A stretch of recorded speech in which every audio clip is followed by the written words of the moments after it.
Hello, this is Jeff Held from Awards Radar. How are you doing today? Good. How Hi. are you? I'm wonderful, thank you. First of all, congratulations on this series. I thought it was fantastic. Oh, Oh, thank thank you. you. Can you talk a little bit about how the series was developed? Why adapt a 44-year-old film? Wow. Great question, Jeff. Lang and I were actually new to the film. Tina had loved this movie since she was a kid, and Alan Alda and Carol Burnett, all a bunch of comedy legends together, being friends, being married. It was really cozy, and I think when she was a kid, it was kind of a cool look into like, ooh, this is what it's like to be an adult. And Tina and Lang and I had been wanting to do a show that was a little different than the shows we had made in the past. Still a comedy, but something that was more grounded, human scale, and something that felt like that movie, something that felt kind of cozy and was dealt with themes of long relationships and marriage. And Tina kept referencing the movie, and Lang and I were like, "Oh, we should watch this movie." And we watched it, and we all, and I know Tina had wanted to do a version of this for a long time, and I think we all kind of felt like, oh, this is exactly what we should do. Like, this lends itself so perfectly. The structure's really cool. You get to see these three couples over the course of the year in four different locations, so there's a travel element to it, and it just, the movie is so special, and it felt like a great time to do a new version. Did you find there was a freedom in expanding a 97-minute film into essentially 4 hours, or was that a challenge? No, I think the film itself is fairly like uh loose in terms of like plot and stuff. It's more like just taking in this friend group and seeing them throughout the year. And so I think we wanted to honor the film in the parts of it that were like particularly Tina's favorite parts. So we do have some real like nods back to the original movie. Like there's some really like small little moments, like when Jack and Kate overhear Nick and his new girlfriend having sex next door, and they start laughing. Like that scene is in the original movie, and there's even like a really small scene that like Tina just loved, where they're all like scooping ice out of an ice machine after the ultimate frisbee game. That we almost just like took word for word from the movie. But so we tried to make sure that we like honored those moments, but because we needed to fill 8 episodes, we did need to like beef it up and add more plot, and that was really fun. There was freedom in that, and I think the biggest move we did was the character of Anne in the movie kind of disappears a little bit after Spring. You just kind of don't see her as much after that, and so we really expanded Anne's character arc, and Carrie Kenny Silver like played it so beautifully. It was nice to see her go all the way through all the seasons. So, we had fun sort of deciding how to flesh out those different plot lines and those characters. Were you, I mean, there's a lot of things that you kept. Obviously, the characters, a lot of the general formatting of the original film is still intact, but you did change a lot. Yeah. Was there anything else beyond that in the decision-making process? Well, What to keep and what to change? yeah, I mean, I think our litmus test for what was important to keep really came down to Tina and what were moments that she was a fan of the film. So for fans of the film, they'll want to see these certain things. But I mean, just because we were new to the movie and liked the movie, we wanted the show to really have an entry point, whether you had ever heard of the movie or not. And it wanted to be, it's a TV show versus a movie, so you just have more time to fill, and there needs to be more plot, more set pieces, just more. I think it would feel pretty slight if we kept it so close to the original, as much as we all love the original. And we wanted to it's a Netflix show, so you want to like have like a driving story engine from episode to episode, and so cliffhangers and that sort of thing. So yeah, I think we wanted to make sure that structure like lent itself to people wanting to keep tuning in. I'm curious if you incorporated any of your own experiences into the story. I think we did. Our writers' room was so great. It was pretty small, and it was made up of a lot of people all people we've all worked with before. A lot of writers from 30 Rock. That's how Tina and Lang and I all met. And, a lot of them were people we have been friends with for like 15 years and people who had been married for a really long time. And so most of our room, more than any comedy room I've been in before, was telling stories and talking about this is the thing my husband does that drives me crazy or whatever, or when I got a divorce, this was the one weird thing that kept coming up for me. So it was, a lot of talking, and I think certainly I feel like I see a lot of stuff in the show from my own marriage, from my own friendships, and I bet that's true for Lang, for Tina, for all the writers. The series, you balance comedy and drama pretty nicely. I'm curious if you can talk about maintaining that tone in the writing process, or even in the producing process. Well, the tone, I think, is kind of a departure from a lot of the things we've made in the past, which have been pretty many jokes a minute, network comedies that are pretty joke dense. And I think when we set out to make this, we really aimed to let it breathe more and to have sort of more of a grounded feel. And we all kind of ran a lot of different jokes by each other to make sure that felt like it existed in the world. And it wasn't sort of a joke that would be better on 30 Rock or something, things that felt like very funny, but observational and happened in real life. We had to police ourselves, because also you could feel yourself getting pulled there, where it's like, if the room's laughing at something a little too much, and it's like it's a guy who's not in our cast, like a day player running in and saying something nuts at the end of the scene, it's like, that's not real life, and that doesn't belong in our show as much as we all wish it could. So we had to be on top of it. A little extra challenging when you've got a cast with such comedy backgrounds. Oh, yeah.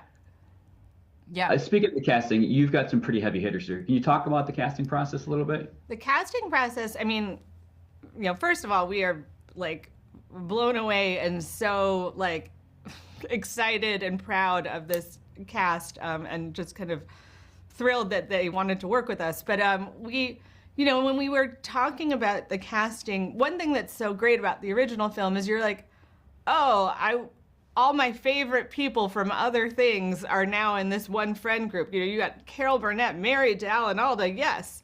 And so we wanted people to feel that way when they saw our cast. And they're, it's like Tina Fey married to Will Forte, yes. Steve Carell too, and Coleman Domingo and Carrie, we wanted that feeling when people see the trailer to be like, oh gosh, I got to see this show because those are all my favorite people. And we went out to Steve first. We wrote the character of Nick for him, and when he said he was in, we were like, oh my gosh, hooray, this is going to be a real show. And then we went out to Coleman second, and we were like, we'll never get him. He's an Oscar nominee. He's got better things to do at this time. And I think he was really craving the chance to do some comedy because he's been doing some pretty heavy roles. And he was like, I'm in. And we were like, oh my God, this is going to be real. This is going to happen. And so, and then we got so lucky with the rest of our cast too, because they're just not only wonderful actors, but the entire cast are wonderful people. And the set was so supportive. Everyone it was just a true ensemble. Everyone letting everyone have their moment, letting everyone shine.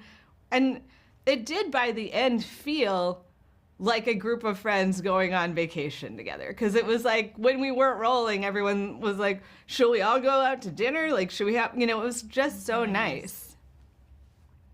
Given the premise of the film, or the series, I should say, the locations are pretty crucial. Yeah. I'd say they're almost another character in the series. Can you talk about the filming locations and what was the production like?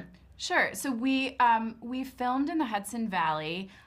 We filmed in spring, and we filmed most of our seasons there. We went for summer at the very end. We filmed in Puerto Rico, and we filmed that season last only because we were trying to avoid hurricane season. So that we shot in December. Sure. But the rest of the seasons were all basically filmed around the Hudson Valley. We sent Lang. Where did you go we did some ski pickups to get actual snow in where was that? But that was still in New York. That was still in New York State. But it was like an hour to north, St. Mount Peter. But we were all in the Hudson Valley shooting in the fall from September to November. And, so fall was easy. And we knew also it's the 4 seasons, it's about seasons. So, you have to be East Coast to really get that the great colors in fall and, and spring. And we had such incredible folks working for us. Our Sharon, our production designer, just painstaking, did such beautiful work. Yeah. The greens people, it was a lot of work to make grass that wasn't green and to make trees that were green look like they have snow on them. It was VFX too, but it was just a lot of work behind the scenes. It was a great idea when we were coming up with it, and then when we were like, oh wait, and how do we actually produce it? It seemed a lot more complicated, but it all kind of worked because we had a really nice, really talented crew. How would you say this experience was different from your previous collaborations with Tina, or was it not any different?